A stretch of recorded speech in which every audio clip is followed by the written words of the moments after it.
দর্শক 24 বয়েসের পক্ষ থেকে স্বাগত জানাচ্ছি আমি আব্দুর রহমান হিরাট এবং এই মুহূর্তে অবস্থান করছি আমরা দক্ষিণ সুরমার 1 নম্বর মুল্লারগাঁও ইউনিয়নে এবং মুল্লারগাঁও ইউনিয়নে আমরা একটি শতবর্ষী গড় খুঁজে পেয়েছি। আপনারা স্ক্রিনে দেখছেন এই গড়ের বয়স 100 বৎসর। মুল্লারগাঁও ইউনিয়নের 4 নম্বর ওয়ার্ডে এই গড়ের অবস্থান। গড়টির বয়স 100 বৎসরের উপরে হবে, আমরা বিস্তারিত জানব। তবে গড়টি তারা স্মৃতি হিসাবে এভাবেই রেখে দিয়েছেন, দীর্ঘদিন থেকে এভাবে গড়টি আছে, তারা যত্ন নিচ্ছেন গড়ের। তাদের পূর্বপুরুষের স্মৃতি হিসাবে গড়টি আজ অব্দি এভাবেই রয়েছে। টঙ্গী গড়টি এভাবেই রয়েছে দীর্ঘদিন থেকে। আমরা এই গড় নিয়ে আজকে এই প্রতিবেদনটি করছি। এই দেখুন, অসাধারণ একটি গড়।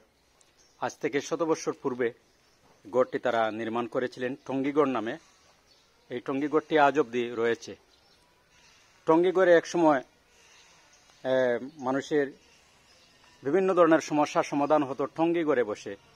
একসময় আগেকার মানুষ টঙ্গীগড়ে বসে বিভিন্ন ধরনের সামাজিক যত ধরনের সমস্যা এই টঙ্গীগড়ে বসেই সমাধান হতো।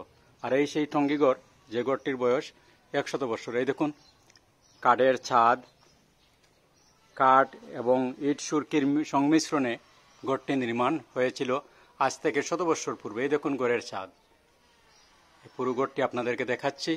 এই দেখুন, গড়টি বেশ সুন্দর, জকজকে এখনো, অর্থাৎ তারা খুব যত্ন নিচ্ছেন এই গড়ের।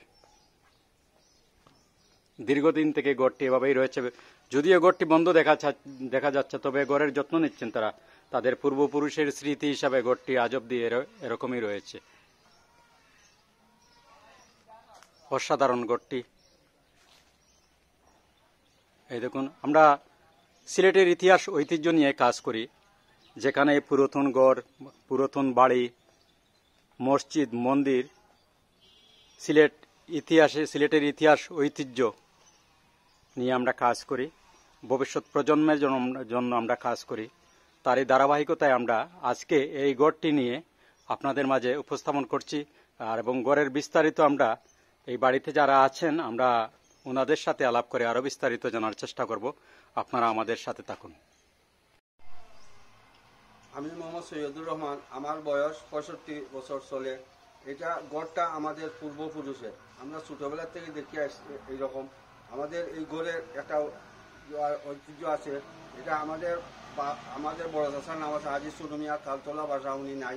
উনি যখন শিলচর ফাটক বাজার একটা দোকান আছিল, বাসা আছিল, তখন এটা ভারতবর্ষ আছিল। তখন ওই দোকান নির্মাণ করার গিয়া যে স্টিলের যে আপনারা দেখছেন লোহার এইগুলা অ্যাঙ্গেলগুলা, এগুলা কিন্তু ওই শিলচর থেকে নিয়ে আসছিল।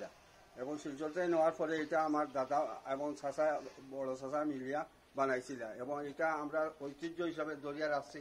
আমাদের পরবর্তী যে জেনারেশন আইবা ওনাদেরকে আমরা বলিয়া রাখছি, এই ঘর যেভাবে আছে এইভাবে থাকবো, সংস্কার করতে পারবেন, কিন্তু এটা কোনো অবস্থায় আর ভাঙ্গা যাবে না।